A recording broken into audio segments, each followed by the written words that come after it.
Pues muy buenos días a todos y todos. Muchas gracias a quienes nos acompañan también a través de las redes sociales. Agradezco mucho la oportunidad de presentar algunas de las ideas en torno a qué está ocurriendo, cuál es la situación departamental de los colectivos de docencia.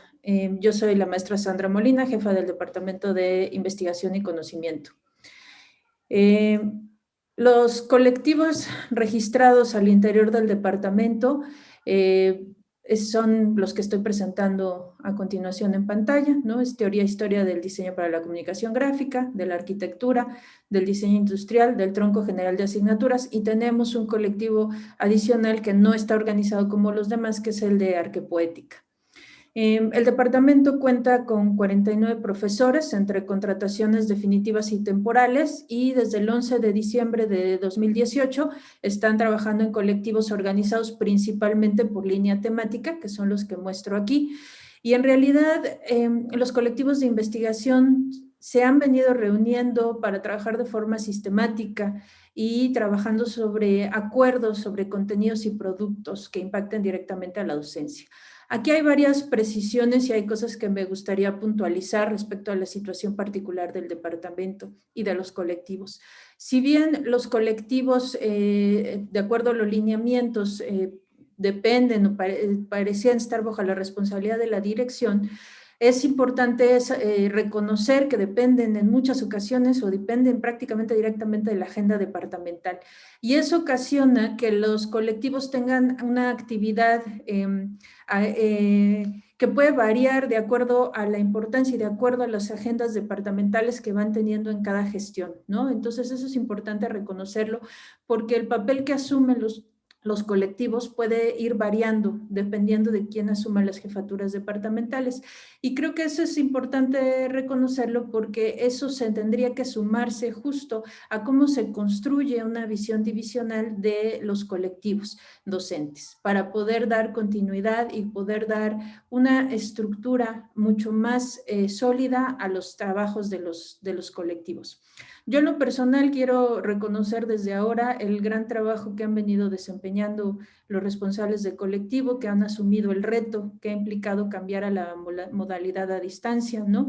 Y a mis compañeros docentes del Departamento de Investigación y Conocimiento, que han decidido asumir el reto y pues han impartido docencia desde que inició el PER, ¿no? Entonces a todos ellos mi agradecimiento y mi reconocimiento explícito.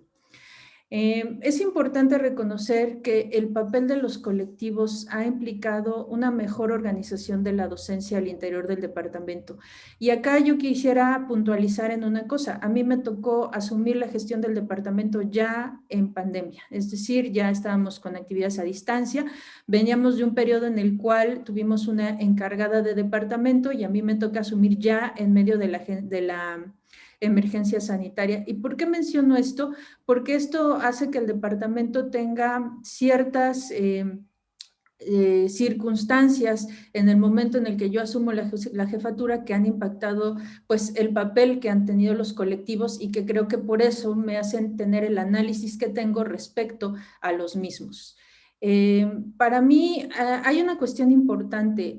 Los colectivos tienen un papel dentro de la asignación departamental, y eso para mí fue fundamental cuando asumí la gestión, porque hay que reconocer que los colectivos docentes pueden trascender gestiones, es decir, pueden ir aunque termine la gestión de un encargado o de un jefe, los responsables de colectivos pueden mantener su calidad de responsables. ¿Y eso qué ventajas puede tener? Pues como son quienes conocen muy de cerca la asignación también y han vivido algunos por muchos años los problemas de las asignaciones, son también un elemento clave para establecer un diagnóstico rápido y preciso de la situación al interior de los departamentos. Y creo que esto es un papel que, si bien no tienen, ¿no? No se les otorga oficialmente, es un papel importante que pueden asumir. Y en mi caso, que me tocó asumir una gestión totalmente a distancia, este apoyo o este soporte que ofrecen los responsables de colectivos que ya habían transitado por varias asignaciones previamente, me permite poder establecer muchas cuestiones con respecto a la asignación. ¿Cuál es la situación actual? Sí, y eso no significa que tenga que seguir así, pero me permite tener una fotografía muy clara y muy precisa de qué está ocurriendo con la asignación departamental y también de cuáles son los problemas que presenta. Este vínculo que ellos tienen entre la problemática de la asignación al interior del departamento, la problemática de la asignación a nivel divisional, porque lo han vivido constantemente, es un punto de información muy importante y que creo que es importante rescatar y visibilizar, ¿no? Poco se habla, creo que, de este tema. Entonces, permiten que la asignación, cuando se les permite tener un papel activo a los responsables del colectivo, creo que hace que la asignación sea un proceso que se organice de manera mucho más colegiada y colectiva. Cuando se abren los procesos para que los responsables del colectivo puedan participar y puedan tener las reuniones de asignación, es mucho más clara para los profesores también cuáles son los criterios de asignación. Y eso evita también algunas fricciones o algunas discusiones que a veces se arman por falta de comunicación de las jefaturas, que no es a propósito, muchas veces a lo mejor no hemos implementado los canales idóneos. Por eso es que me parece que los responsables de colectivos son clave en estos procesos. Si bien la legislación indica que la asignación recae sobre la responsabilidad de la jefatura, efectivamente, ¿no? Somos nosotros quienes debemos asumir las decisiones. Los responsables de colectivos son un medio de un puente que puede establecer relaciones mucho más cercanas a veces con los profesores porque se reúnen constantemente, porque llevan ya varios años asumiendo la asignación, entonces tienen muy claro cuál es el panorama y cuáles son las problemáticas.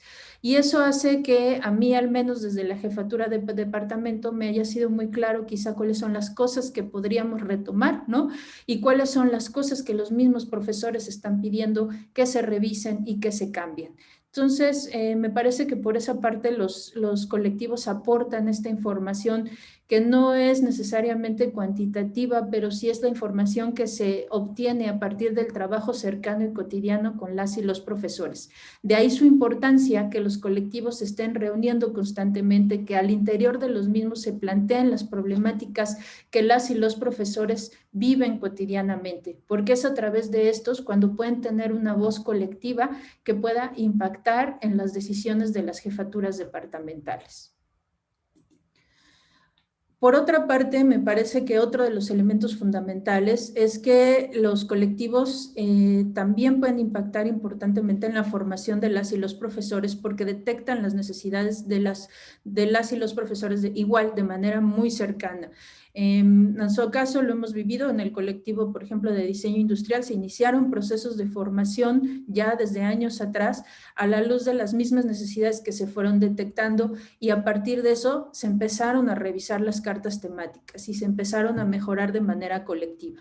Entonces, estos procesos que hemos iniciado de actualización al interior, pues sí decantan en productos específicos que impactan la calidad de la docencia, ¿no? Como en este caso que mencionaba, bueno, sí recibimos cursos de capacitación, no durante la pandemia, sino previo, muchos años atrás, que decantaron en la revisión y la mejora de las cartas temáticas. Y una vez iniciada la emergencia sanitaria, la encargada del departamento inició procesos de formación que nos permitieron transitar de una manera mucho más sistematizada al PER. Entonces, me parece que por eso los colectivos, insisto, tienen esta función cercana de trabajo cotidiano que nos permite detectar mucho más claramente qué es lo que todas y todos necesitamos y hasta dónde deberíamos incluir los procesos de formación docente, ya específicos de acuerdo a las necesidades departamentales. A partir de eso, podemos establecer diagnósticos mucho más precisos de cuáles son las necesidades departamentales y poder buscar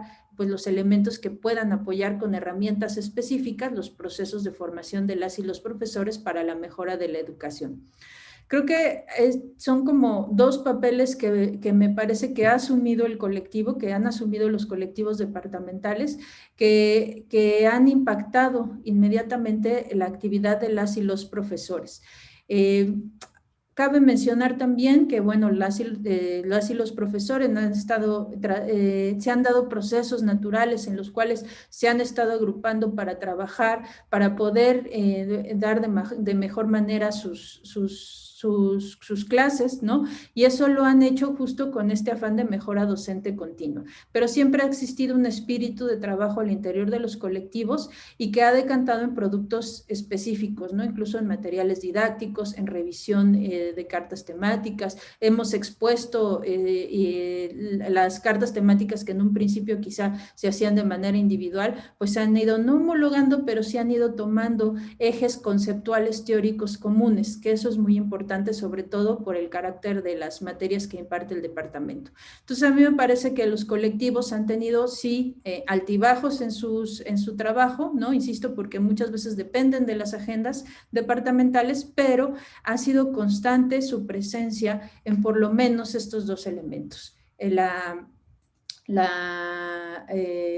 formación y la docencia. Y bueno, un 5 poco minutos. ya para ir cerrando, hacia dónde creo yo que podemos trazar una ruta para los colectivos. El departamento está viviendo un proceso específico de incorporación de nuevas profesores y profesoras, ¿no? Tanto en la figura de temporal como pues estamos esperando que se incorporen ya de manera definitiva. Entonces es muy importante que los colectivos tengan rutas específicas para incorporar a los nuevos docentes y que estos realmente representen una oportunidad para repensar la práctica y encontrar nuevos puentes entre la investigación y la docencia, porque recordemos que eso es parte fundamental de nuestro modelo. Entonces, el departamento tiene que trabajar en tener con todos los colectivos docentes un plan específico para la integración de nuevos profesores y profesoras. Hay que redefinir las agendas prioritarias, porque si bien es cierto que la emergencia sanitaria pues, nos ha enfrentado con la necesidad de abordar la docencia justo desde la emergencia, es necesario empezar a repensar hacia dónde deben dirigirse los colectivos en un esquema más de largo plazo. Y es muy importante retomar los temas cuya discusión se ha pospuesto. ¿Cuál es el papel de las materias teóricas en el contexto actual? ¿Cuál es el papel del tronco general de asignaturas? Que son discusiones que ya se han iniciado al interior de los colectivos, ¿no? Y por último, es necesario consolidar el desarrollo de estrategias acordes al contexto. ¿A qué me refiero? A que si bien ya hemos iniciado, como comentaba, un proceso de formación que responde a las necesidades que se enfrentaron por la emergencia sanitaria, es necesario que repensemos cuáles son los ciclos de capacitación en función de un modelo docente que se tendrá que reconstruir colectivamente. Debemos aceptar que aun cuando volvamos a nuestras actividades en la universidad, pues habrá que repensar en mucho cómo impartimos docencia y para qué impartimos docencia. Y eso nos generará nuevas necesidades de nuevas estrategias que debemos repensar colectivamente. Y ahí cerraría mi participación. Muchas gracias.